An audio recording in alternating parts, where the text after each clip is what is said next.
Salve, siamo sempre nell'ultimo giorno della Fiera di Rimini, ho qui con me Vincent Carton, ok? Scusate la pronuncia e mi correggerà lui, responsabile marketing e vendita per la Chimay, insieme ad Alessandro Bonin che è il rappresentante per l'Italia di questa stella delle trappiste, se mi posso permettere di dire. Affronterò due domande secche e comincio dal nostro direttore responsabile del marketing. Prospettive e stratégie à Chimay per l'Italia. Si. L'Italie est un marché vraiment très important pour Chimay. En 2018, ça fêtera les 40 ans de Chimay en Italie. Allora, l'Italia è un mercato molto importante per Chimay. Nel 2018 saranno i 40 anni di Chimay in Italia. Donc 40 ans de collaboration sur le marché italien avec nos 4 bières, donc la dorée, la rouge, la triple et la bleue. Dunque 40 anni di collaborazione in Italia con le nostre 4 birre, la dorée, la rouge, la triple et la bleue.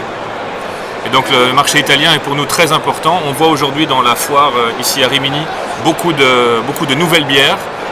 Et donc je pense que c'est important aussi pour une bière plus traditionnelle comme Chimay d'être présent sur cette foire.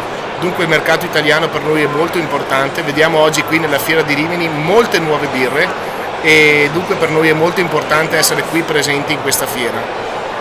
Et donc voilà, on a cette collaboration aussi avec l'équipe de Brewrise pour le développement de Chimay sur le marché italien. E per questo motivo abbiamo una stretta collaborazione con l'equipe di Brewrise per continuare a sviluppare nel mercato italiano. Et donc notre volonté c'est vraiment de développer Chimay pour les 40 prochaines années en E Italie. dunque la nostra volontà è quella di sviluppare al meglio le birre trappiste di Chimay per i 40 anni prossimi in Italia. Oh, perfetto, è quello che noi speriamo. A te voglio domandare invece, visto che ti occupi dell'Italia, la gamma produttiva? Allora, i prodotti sono sempre tra virgolette gli stessi, nel senso che Chimay produce delle birre tradizionali di alta fermentazione, continua.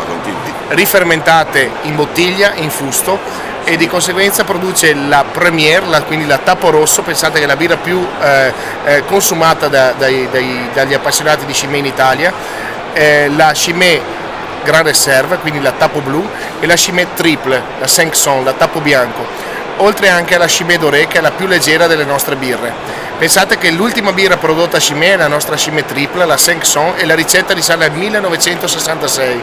Quindi in un mercato di forte evoluzione, innovativo, dove vengono sfornate ogni giorno nuove birre, Chimay invece si concentra a mantenere quello che è la sua identità di produttore belga, di produttore di birra forte e tradizionale, quindi col metodo dell'alta fermentazione e della rifermentazione. E la Chimay Triple di questo ne è un esempio, perché è l'ultima birra prodotta e da 52 anni Chimay non sviluppa una nuova birra per i vari mercati e per l'Italia. Ti ringrazio. Avremo novità il prossimo anno? Il y aura de nouveautés la prochaine année? On va lancer très prochainement une nouvelle, donc la bleue, la grande réserve, avec 3 fermentations. Fermentation dans la cuve, fermentation dans la barrique, fermentation dans la bouteille, avec un whisky belge, single malt, Belgian Old.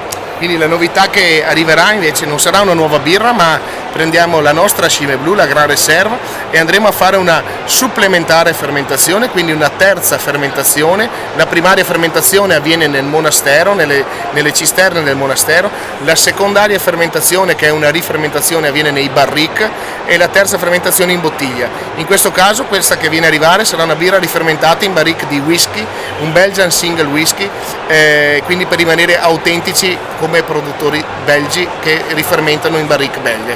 Molto bene, aspettiamo le novità. Al prossimo. Grazie. Grazie.